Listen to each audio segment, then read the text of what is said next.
Welcome to Scumbags of the Internet, a feature at A Dose of Buckley where I find the worst examples of people acting like garbage online and expose them to you for your amusement. Sometimes they could be celebrities, other times they're just some nobody. Today's scumbag is a nobody who's trying to become somebody off of someone else's fame. It's a girl by the name of Carla. I'm using her real name, if it is a real name, because clearly that's what she wants. Carla here wrote an article detailing a date she went on with a Canadian celebrity. She doesn't use the guy's actual name, but it's very apparent in the blog post, or whatever this is supposed to be, that it's Jian Gomeshi. The article is titled, "It Happened to Me. I accidentally went on date with a presumed gay Canadian C-list celebrity who creepily proved he isn't gay." This is the first clue that it's about Jian Gomeshi, because he's rumored to be gay. He's a thin, metro-looking dude, and he's famous, over 40, and not married. So that's likely where the rumors come from. Unless someone saw him come out of a truck stop bathroom stall with another man or something, I don't know. It's a long article, and I've left the link in the description because clearly she wants this read. But we'll just go over the highlights here. She meets Keith at an outdoor concert in Toronto, and quickly name-drops Jake Gyllenhaal for some reason. Claims that he factors into the story later, which he really doesn't. It could have been left out and the story remains coherent and concise, but Carla, who by the way is a professional writer, should already know that. She gives us a second clue that this is Jian Gomeshi here. I knew of Keith because he has a successful radio show in Canada. A lot of Canadians love him for his views, interviews, and radio voice. If you don't know him, Jian Gomeshi is the host of Q, a talk show on CBC Radio and TV. There aren't very many successful Canadian radio hosts known nationally that are based in Toronto, so she's clearly either talking about Gomeshi, or George Stroumboulopoulos, or maybe even Fearless Fred, and the last two are married with kids. Anyway, they chat for a bit before parting ways. Carla, ever the opportunist, tweets him the next day. The next day, I sent Keith a public Twitter message saying it was nice to meet him. It was. I, like many Canadians, was a fan of his show. Actually, truth be told, I've never listened to his show, but still, I appreciate him as a talented radio personality. How do you appreciate someone as a talented radio personality if you've never listened to their show? Do you assume they're talented just because they're on the radio? After you're done listening to this, turn your radio on and listen to it for a few hours. There's a good chance you're going to hear something shitty and cliched. So she's already a liar, which is kind of scummy, but that's not why she's here. So Jian messages her back with a lie of his own, I'm sure, that he liked her writing, and invites her to see Metric. By the way, girls love Metric. They're essentially watered-down rock and roll for girls, and of course, he's fucking Jian Gomeshi. He can get tickets to Metric in Toronto anytime he wants, no doubt.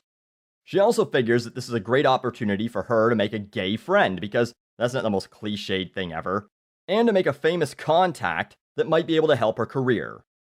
And because that's not bad enough, here's where this all takes a turn for the ridiculous. The next night, I met him at a wine bar for a quick drink before the show. When I walked in, I was greeted by both the overwhelming stench of his cologne and the sinking feeling that Keith was not, as I had assumed, gay. This wasn't a friend date, it was a date. At least to him. He looked at me the way a creepy older man looks at a young, silly girl he's going to buy a drink he's planning to slip a roofie into. I didn't know what to do. He was 15 years older than me, but what's more, I found him totally unattractive and didn't want to be in a date with him.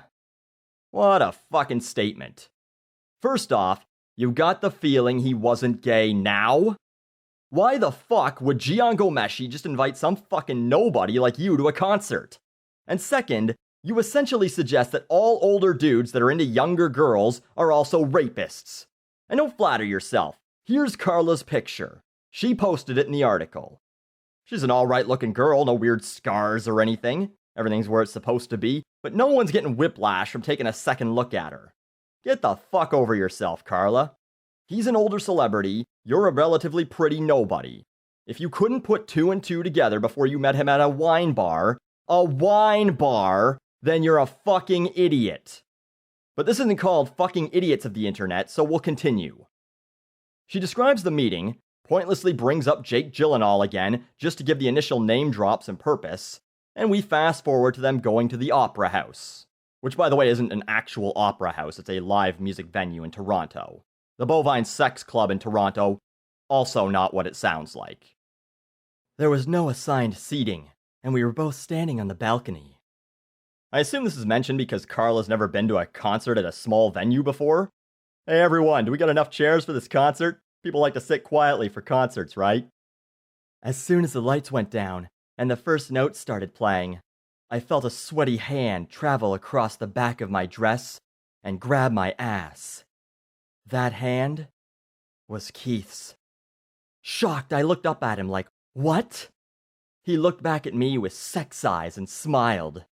Disgusted, I asked him to stop and stepped away from him and his hand. Uh-oh, Gion's getting handsy. In all seriousness, though, he shouldn't be taking liberties like that. I'm sure he figures he can get away with it because he's a celebrity and can do whatever he wants, but regardless of who you are, you can't be grabbing girls' asses like that.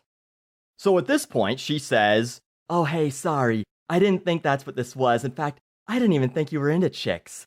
I think I'm gonna get going." Right? No. This fucking shitty piece of writing continues for nearly 400 more words before she finally makes up a lie to get out of there. Before that, we're treated to such fucking melodrama as this gem. Dying inside, I felt sad that not only had I lost interest in watching Metric, but they were also starting to sound like tainted torture music. Starting to? I bet she thinks that Monster Hospital is awesome. The words "I fought the war" is repeated 32 times in the song, and the small handful of non-repeating lines is just artsy hipster bullshit that only makes sense if you're more Pabst Blue Ribbon than man. Fuck, Metric sucks. But yes, Jian Gomeshi's advances are so terrible that one of her favorite bands is tainted forever. Yet she continues to stay until she finally makes up a lie that she's got a headache and also has to get up early tomorrow. I'm sure she also had to wash her hair and left the iron on. So, she's gonna bail.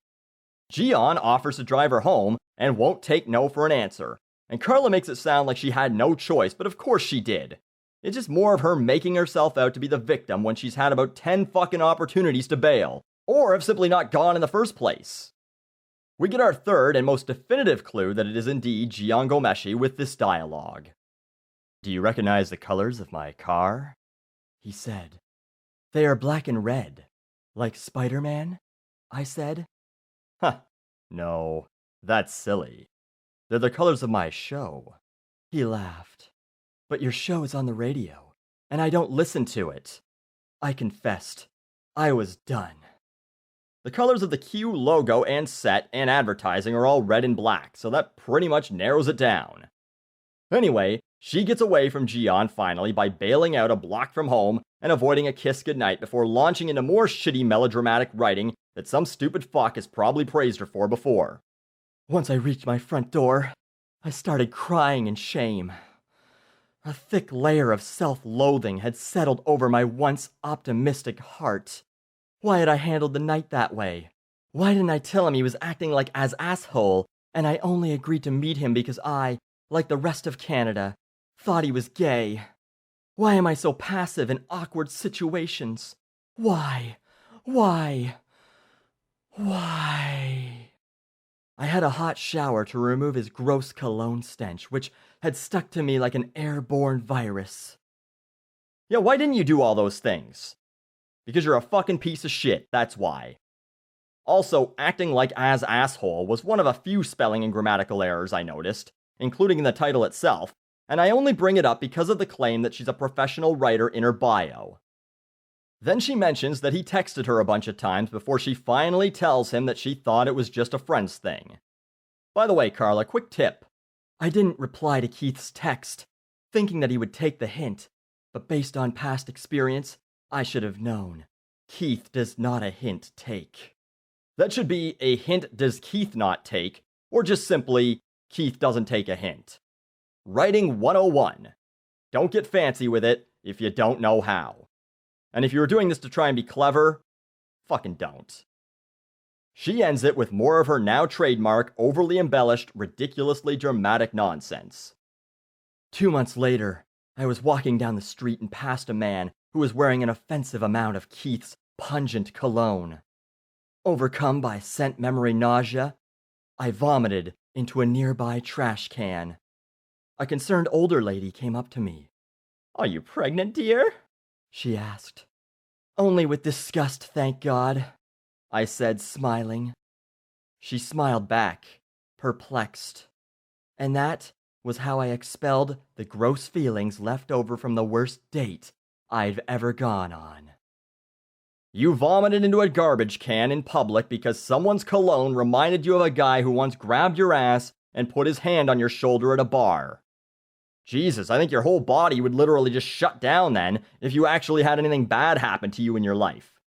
Not like grabbing a girl's ass is fine, fellas, but holy fuck. It happens to like a girl a minute at every nightclub every night of the week. Again, not condoning it, it's wrong. But if every girl reacted this way, there are not enough trash cans in the world to handle all that puke.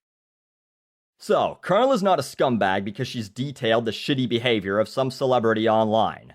Fuck, I do that all the time at the local, national, and international level.